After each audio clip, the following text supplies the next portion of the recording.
भिटशा मां खे ख़बर ॾींदा हलूं त भिटशा में गवर्नमेंट हायर सेकेंडरी स्कूल भिटशा में बरसात मुतासिर दरबदर 2 ॾींहनि खां बुख ऐं उञ ते वेठल इंतज़ामिया ख़िलाफ़ सरापा एहतजाज। माछी सहायता गुरगुला बागड़ी 2 क़ौमनि जा घर ढही पट पइजी विया आहिनि, जेके सरकारी गवर्नमेंट हायर सेकेंडरी स्कूल में तरसिल, जिन खे खाधे पीते समेत ॿियो सामान न मिली सघियो। इंतज़ामिया पारां दावा कई वई हुई त 3 टाइम जो खाधो ऐं ॿियो सामान रसायो वेंदो। इन मौक़े ते स्कूल में तरसिल बोर्ड मुतासिर जो चवणु आहे त असांजा घर ॿुॾी विया आहिनि, असां रुली वियासीं। गवर्नमेंट हाई स्कूल भिटशा में आर्जी तौर तरसिया आहियूं, पर 2 ॾींहनि खां बुख ऐं उञ ते वेठा आहियूं। इंतज़ामिया जो को बि अमलदार हिन महल ताईं नज़र न आयो आहे। बुखूं मनो पिया, असां पाण घर जो अटो आंदो अथऊं, घरां दुकान तां अटो आणे हुन में मानी पचाए खायूं पिया।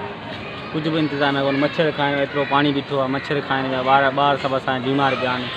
असांजे लाइ कुझु कयो वञे ग़रीबनि लाइ। इहो सर मिल्के जो अचे थो। जी इहा महिरबानी आहे त असांखे स्कूल खोले ॾिना आहिनि। ॿियो कुझु बि असां लाइ न कयो वियो आहे। न असांखे मानी मिली आहे, न नाश्तो मिलियो आहे, पाणी बि असीं पंहिंजो था पियूं नलकनि मां। को बि इंतज़ाम असां लाइ अञा कोन आयो आहे। हलियो था वञनि। केर बि अञा माना चांवरनि जी हिकिड़ी थैली बि असां कोन ॾिठी आहे। पंहिंजो जेको अटो दुकाननि मां वठी ईंदा आहियूं उहो ई खायूं पिया। बाथरूम बि खुलियल कोन्हनि, का शइ जी सहूलियत DC तरफ़ां DC तरफ़ां का बि कोन इंतज़ामिया, केर बि कोन आयो आहे। केर बि कोन आयो आहे।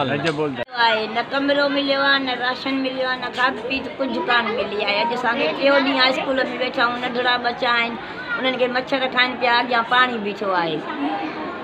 किरी पियूं न असांजूं। 3 ॾींहं आहे स्कूल, हाई स्कूल में रहूं था। नंढड़ा बच्चा आहिनि, न राशन मिलियो आहे, न कमिरो मिलियो आहे। बिरांडे में ॿार आहिनि, अॻियां पाणीअ जो तला लॻो पियो आहे। असांजी अपील ऐं अर्ज़ु आहे त असांखे कमिरो स्कूल मां खोलाए हिकिड़ो ॾियनि। तव्हांखे केरु कोन आयो आहे?